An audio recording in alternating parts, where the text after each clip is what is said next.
presentations from 5 of the ARAFA organisations, and we're starting with the Stardome Observatory and Planetarium. David Holdsworth. We noticed that Candice is here representing the board, the ARAFA board. We have apologies from Vern and Anita, so if there are questions of the board itself, we have Candice who can come up. So. Excuse me. Right. Mayor Goff, Chair, Councillors, good morning. My name is David Holdsworth and I'm the Chief Executive of Stardome, the Auckland Observatory and Planetarium. It's my great pleasure to have this opportunity to update members of the Finance and Performance Committee about Stardome. First, I'd like to introduce my colleague, Melissa Glue, who is our Chief Operating Officer. Melissa is responsible for our education programs, and given the importance of education at Stardome, I thought it would be good to have Melissa here to answer any questions you may have regarding this very important part of our activity. Most major cities around the world have a planetarium as part of the cultural fabric of their city, alongside their museums, art galleries, and zoos, etc. Auckland is particularly fortunate in having not only a world-class planetarium with leading-edge technology, but also a publicly available observatory and an internationally recognised astronomy research facility located on the slopes of Maunga Kea, one of the most iconic volcanic cones in our city. Today is a very special day in the history of Stardome. It's our 50th birthday. The observatory was first opened in One Tree Hill, Domain on this day, the 21st of March 1967, and we are very proud that we have been able to share our love of space with the people of Auckland for 50 years.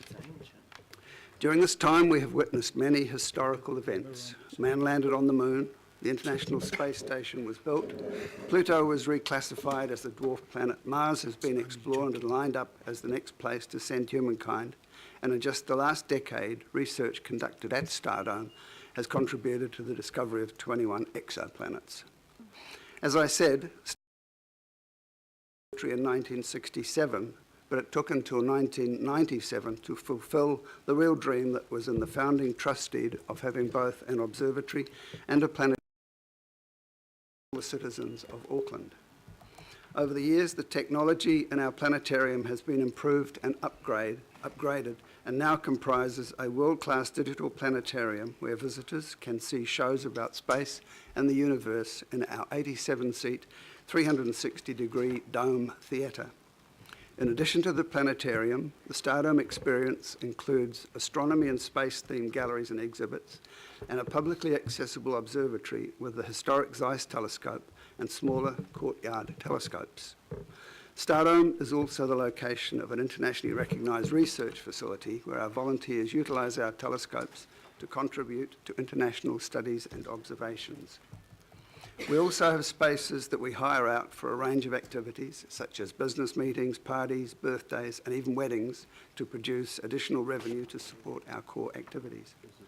In addition, we have introduced a range of non-astronomical shows and diverse programs over the last few years, such as music shows, Valentine's night, Halloween, and movie nights, to broaden our customer base and again to provide additional revenue sources. In the year to 30th of June 2016, we hosted over 163,000 visitors at Stardome, with over 85,000 of those paying to attend a planetarium show. Excuse me. With 94% of our visitors coming from the Auckland region, we are dedicated to supporting the Auckland Plan. A major focus of our activities at Stardome is education, and over 65% of our visitors are children, most of who come with their schools as part of their science curriculum. Our organisation is known for the contribution we make to science education, and in the past year, over 47,000 children visited Stardome to attend one of our education programs.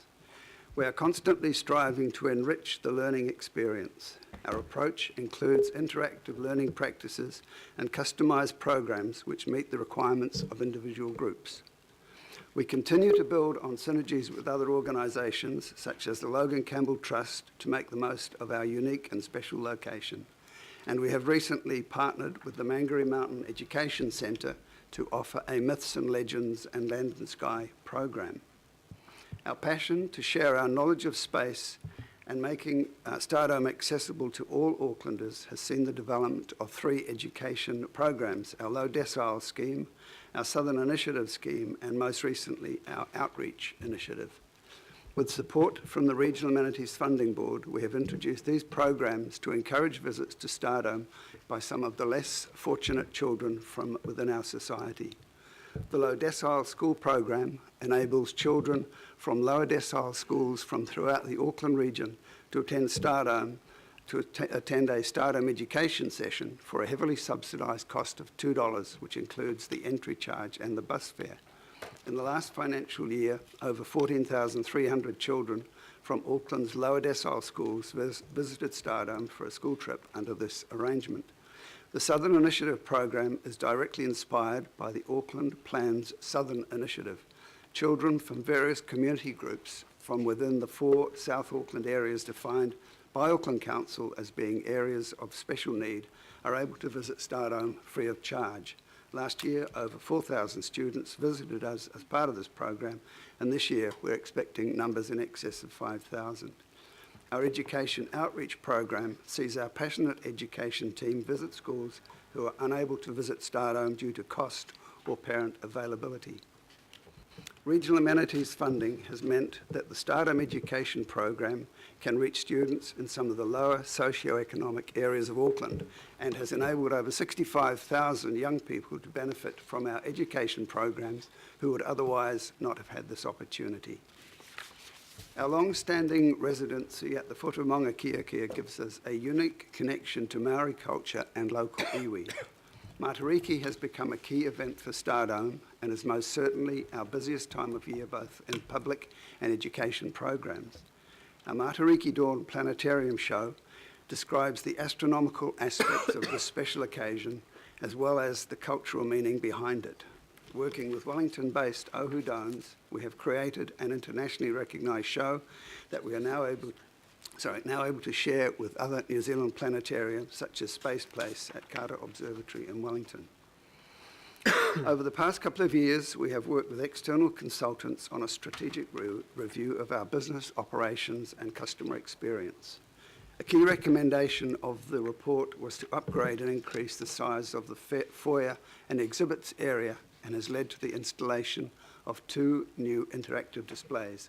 The History of Spacecraft, which depicts historic moments in space travel using Lego, and the Space Tracker screens, which show the latest developments in key space missions. Both displays have been extremely popular and have refreshed the visitor experience, keeping our information relevant and up to date. Historically, visitors to Stardome have paid to see a planetarium show, but entry to our space gallery and exhibits has been free.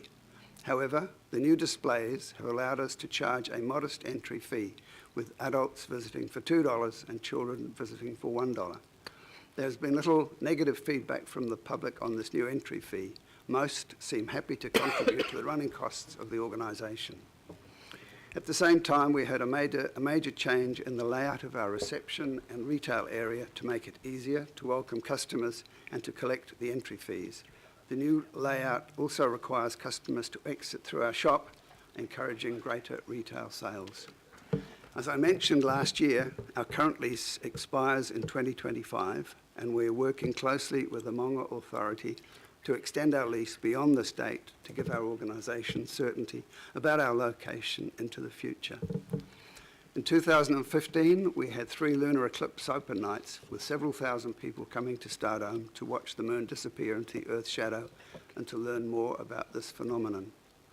In 2012, the transit of Venus saw 9,500 visitors to Stardome. While we have no control over astronomical activity, the exploration, missions and discoveries from NASA, the ESA and other space agencies provide regular interest in what lies beyond our home planet. Unfortunately, we cannot schedule astronomical activity, and some years we have more visible action than others, which is why it is key to include non-astronomical events. Just recently, we had 2 open days, one on Auckland Anniversary Weekend and one on Children's Day, which saw over 2,500 people visit Stardome. While the Stardome experience has evolved and grown over the past 50 years, what remains consistent is the curiosity of the public. The experience of looking up and exploring the solar system is both humbling and inspiring. Many of our customers have not viewed the planets using a telescope. It's a wow experience. Viewing the rings of Saturn or the blurry red planet highlights how small Earth is and how important it is to protect our home planet. For young people, the act of visiting the planetarium, stepping outside their own surroundings and learning about the universe and our place in it opens their minds up to new possibilities and encourages them to ask big questions without limitations. Without regional amenities funding, Stardome would not be able to provide the citizens of Auckland with these benefits. Regional amenities funding has underwritten the sustainability of Stardome and has allowed for the provision of a world-class observatory and planetarium open to the public of Auckland 7 days a week. On behalf of Stardome and the Auckland Observatory and Planetarium Trust Board, I would like to thank the Regional Amenities Funding Board, Regional Facilities Auckland and the Auckland Council for their ongoing support. The Stardome team is looking forward to the next 50 years and to sharing our knowledge of space in ways that inspire, challenge and educate with the citizens of Auckland. So, as we look back on the last 50 years, we have a lot to be proud of, but I can't help thinking that we are just at the beginning of our journey. Thank you. Thank you, David, for a full report. Yep. Thank you very much and appreciate your presentation and echoing the earlier comments about happy birthday, and I'll see you at tonight's celebrations. We'll look forward to that. So I have a question for you in terms of the business operations review that you referred to and curiosity around car parking and car parking pressures. I'm a member of the Maunga Authority, as are two other councillors here, and the coming pedestrianisation of Maungakeke and any expected pressures that you see on what is already a small allocation. Yeah. Well, yeah, car parking is quite an issue for us. There is no quick solution, unfortunately, because the Maunga Authority would not be happy for us to extend the car park because of cultural reasons and so on. And one of the biggest problems we have is buses. We sometimes have 4 or 5 buses trying to park or access that very small car park we have in front of the facility, as well as members of the public. Our lease requires us to make the car park available to all citizens of Auckland. We can't limit it simply to Stardome visitors, so there's a lot of pressure on car parking, and we're conscious of it from both a visitor experience point of view and a health and safety point of view, because it's, sometimes it can get a little bit hairy in that car park. So there is no short answer. We are having ongoing and regular conversations with the Auckland Council representatives and the Maunga Authority about it. But as I said, there's no short-term or quick answer to it. Perhaps something, Mr Chair, that we can raise again in this new term of the Maunga Authority, for which there are 3 new councillors on it, me included. Thanks. Yep. Councillor Simpson. Thank you, Mr Chairman. I'd echo that. It's not just parking though, it's getting out once you've found a park when you leave. It was another challenge. It took me about 45 minutes. I'm sorry, we're a bit tight tonight as well. So happy birthday, and I'm sorry I can't come tonight. I've got a Have Your Say event. But my question is about the challenges you have for growth. Obviously, you're doing very well over the last 50 years and you've got some great targets. But what are your biggest challenges to actually have the Stardome operating at capacity? I guess it's just getting the message out to the people of Auckland. We've got a great marketing team that tell people about us, but we are competing with a range of other entertainment and education facilities in Auckland. We do compete with the movies, and so we have to pitch our pricing at a level that makes us attractive for people to come to Stardome. And capacity, our ability to handle people is a bit of a factor as well. As I said, we had 163,000 people through Stardome last year, which is a huge number given the very small size of the building. One of the things the strategic review identified was a desire to make our facility larger. But once again, that's a challenge, and it's a conversation we are having with the Maunga Authority going into the future. So You are looking at that expansion? Yeah.